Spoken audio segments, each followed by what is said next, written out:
कहानी बहुत खौफनाक है। ध्यान से सुनिए। रात के 8 बजे थे। सुरेश ऑफिस में काम कर रहा था। बाहर तूफान के साथ भारी बारिश हो रही थी। सुरेश एक जमीन के प्रोजेक्ट पे काम कर रहा था। काम में व्यस्त होने के कारण उसको वक्त का पता ही नहीं था। जब उसका काम खत्म हुआ तब घड़ी में 9 बज चुके थे। बैटरी कम होने के कारण उसका मोबाइल भी थोड़ी देर में बंद हो गया। जब वो बाहर निकला था तो उसके होश उड़ गए। काली अंधेरी रात थी, सुनसान रास्ता था और आसपास में कोई नहीं था। तूफान के साथ तेज बारिश गिर रही थी। भारी बारिश की वजह से बिजली के खंभे से सारी बत्तियां भी बुझ चुकी थी। सुरेश ने जैसे तैसे करके अपना स्कूटर निकाला और अपने घर की ओर जाने लगा। कुछ देर बाद अचानक रास्ते में एक बिल्ली दिखाई दी, इसलिए सुरेश ने स्कूटर को ब्रेक लगाई। लेकिन ब्रेक लगाने के बाद सुरेश का स्कूटर वहीं पर ही रुक गया। सुरेश को ऐसी अनुभूति हुई जैसे मानो उसका स्कूटर किसी ने जकड़ लिया हो। सुरेश स्कूटर से उतरा और काफ़ी बार प्रयास किया, लेकिन स्कूटर चालू ही नहीं हो रहा था। तेज बारिश की वजह से सुरेश पूरी तरह से भीग चुका था। ठंड के मारे वह काँप रहा था।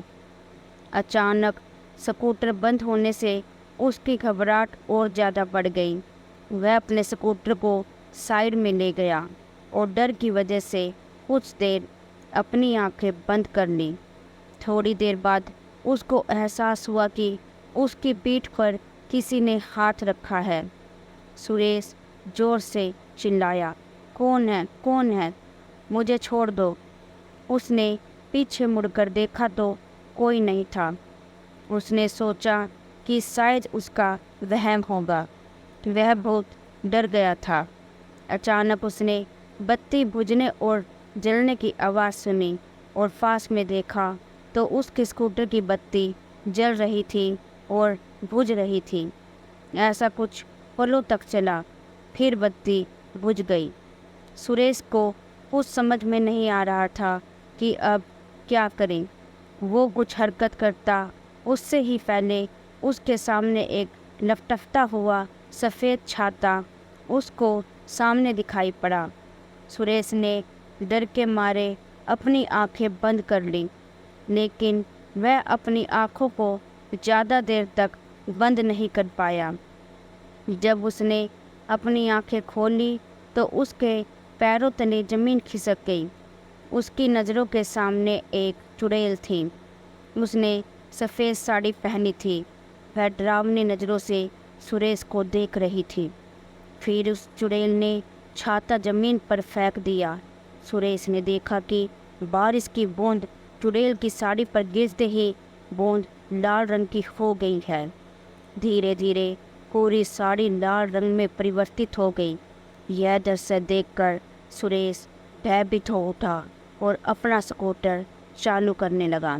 सौभाग्य से उसका स्कूटर चालू हो गया और वह तेज़ी से अपने घर की ओर बढ़ने लगा। और देर बाद वही चुड़ैल सुरेश के स्कूटर के सामने आ गई। सुरेश स्कूटर को नियंत्रित नहीं कर पाया और स्कूटर एक पेड़ पे जाके टकराया। पेड़ से टकराते ही सुरेश की मौत हो गई। अगले दिन सुबह जब कुछ लोगों ने यह देखा तो पुलिस को बुलाया और लाश को सुरेश के घर वालों को दे दिया। और पुलिस ने जांच पड़ताल करके यह बताया कि सुरेश की मौत अकस्मात से हुई है। वह तेज़ रफ्तार से स्कूटर चला रहा होगा और नियंत्रण न रहने पर पेड़ से टकराकर उसकी मौत हुई है। सुरेश की मौत के कुछ दिन बाद ऐसी ही तेज़ बारिश हुई जितनी उस रात को हुई थी। सुरेश के 2 खास दोस्त थे, रमेश और परेश। वो दोनों सुरेश के साथ ही काम करते थे। रात के 3 बजे थे। रमेश अपने कमरे में सो रहा था। उसको आसमान से बिजली कड़कड़ाने की आवाज़ सुनाई दी। रमेश ने अपना ध्यान सोने पे केंद्रित किया। अचानक उसको ऐसी अनुभूति हुई जैसे किसी ने उसको एक थप्पड़ मारा हो। वह नींद से जाग उठा और आसपास देखने लगा, लेकिन आसपास कोई नहीं था। फिर थोड़ी देर बाद कमरे की बत्ती जलने और बुझने लगी। यह देख रमेश बहुत घबरा गया और कंबल ओढ़कर सोने का प्रयास कर रहा था। उसने महसूस किया कि उसका कंबल कोई पीछे से खींच रहा है। वह जोर जोर से चिल्लाने लगा, मुझे छोड़ दो, मुझे जाने दो। उसके कुछ देर बाद सब कुछ शांत रहा। फिर अचानक खिड़की अपने आप खुल गई और उसमें से एक हाथ बाहर से अंदर आया, जिसकी हथेली पर खून ही खून था। उस हाथ ने कसकर रमेश का गला पकड़ा और उसको मौत के घाट उतारकर रस्सी की मदद से पंखे के नीचे लटका दिया। अगले दिन सुबह रमेश का दोस्त परेश जब उसको बुलाने आया, तब उसने यह दृश्य देखा और तुरंत पुलिस को सूचना दी। पुलिस ने जांच पड़ताल करके इसको खुदकुशी का नाम दिया और कहा कि रमेश ने तनाव और किसी बात के दबाव में आके आत्महत्या की होगी। हम आगे इसकी और भी जांच करने की कोशिश करेंगे। अपने दोनों दोस्तों की मौत के बाद परेश बहुत ज़्यादा तनाव में आ गया। उसको मन ही मन यह लगने लगा कि अब तीसरा नंबर उसका है।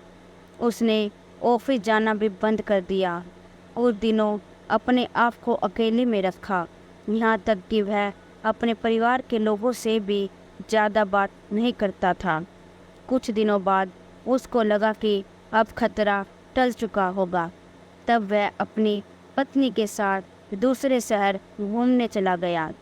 कुछ दिनों तक उसने अपनी पत्नी के साथ दूसरे शहर में सैर की। कुछ दिनों घूमकर दोनों वापस अपने घर आ गए। अब परेश के मन में डर का नामो निशान नहीं था। वह आराम से जीवन व्यतीत करने लगा। दूसरे शहर घूमकर आने के बाद वह रोज़ाना ऑफिस जाने लगा। एक दिन ऑफिस में ज़्यादा काम की वजह से उसको देर तक रुकना पड़ा। उस रात को भी तूफान के साथ भारी बारिश हो रही थी। परेश अपनी कार में बैठकर घर के लिए रवाना हुआ।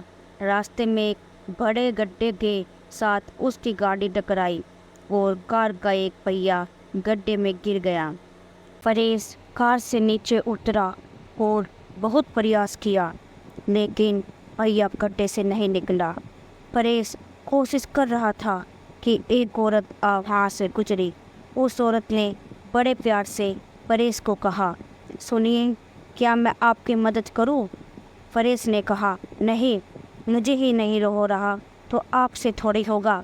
फिर भी आपको लगता है तो आप एक बार प्रयास कीजिए। उस औरत ने कार को पीछे से सिर्फ थोड़ा सा धक्का मारा और कार का पहिया गड्ढे से निकल गया। परेश ने उस औरत का धन्यवाद किया और उनको पूछा, आपको कहाँ जाना है? इतनी रात को आप अकेले कहाँ जाओगे? आप मुझे बताइए, मैं आपको जहाँ जाना है छोड़ देता हूँ। जी, धन्यवाद आपका। यहाँ से थोड़ा आगे एक तालाब वाली गली है, वहाँ मुझे छोड़ दीजिए। तालाब के पास ही मेरा घर है, औरत ने जवाब दिया। परेश ने उस औरत को अपनी कार में बैठाया और आगे बढ़ा। परेश को थोड़ा डर जरूर लग रहा था, लेकिन उसने गाड़ी चलाने पर ध्यान केंद्रित किया। थोड़ी देर बाद पीछे से आवाज़ आई, बस यहाँ पर रोक दीजिए, मेरा घर पास में ही है। परेश ने कार रोक दी और उनको उतरने को कहा। अचानक उसने पीछे से डरावनी आवाज़ सुनी, परेश, अब तू गया, तेरा अंत अब नज़दीक है, मैं तुझे नहीं छोड़ूंगी। परेश ने पीछे मुड़कर देखा तो उसके होश उड़ गए। वो औरत एक खौफनाक चुड़ैल में परिवर्तित हो गई थी। उस चुड़ैल ने जोर से परेश को धक्का दिया और उसको कार से नीचे गिरा दिया। फिर परेश को घसीटकर तालाब की ओर ले जाने लगी। परेश बहुत चीखा और चिल्लाया, लेकिन चुड़ैल ने उसकी एक नहीं सुनी। सुरेश ने चुड़ैल से कहा, कृपया मुझे छोड़ दो, मुझे जाने दो, मैंने आपका क्या बिगाड़ा है। परेश, तू आज मेरे हाथों से ही मरेगा। तुम्हारे दोनों दोस्तों को तो मैं मौत के घाट उतार चुकी हूँ, अब तुम्हारी बारी है। याद करो बरसात की वो अंधेरी रात, जिस रात को तुम लोगों ने मेरी हत्या करके मुझे तालाब में फेंक दिया था। जिस ज़मीन ने मुझे और मेरे माँ बाप को रोजी रोटी दिलाई थी, वह ज़मीन तुम तीनों हड़पना चाहते थे और उस ज़मीन पे शराब की फैक्ट्री लगाना चाहते थे। जब मैंने और मेरे पिताजी ने वो ज़मीन देने से मना कर दिया तो तुम पापी दरिंदों ने मेरी और मेरे पिता की हत्या कर दी और दोनों को तालाब में फेंक दिया। हमारी मौत का कारण लोगों को यह बताया कि हम पानी में डूबकर मर गए हैं। मैं उस ज़मीन पे कभी भी शराब की फैक्ट्री नहीं चलने दूंगी तथा मैं वापस मेरे और मेरे पिताजी का बदला लेने के लिए आई हूँ। आज तुझे भगवान भी मुझसे नहीं बचा पाएगा। कहकर चुड़ैल ने ज़ोर से धक्का दिया और परेश को तालाब में गिरा दिया और पानी में डूबकर उसकी मौत हो गई। फिर चुड़ैल अदृश्य हो गई।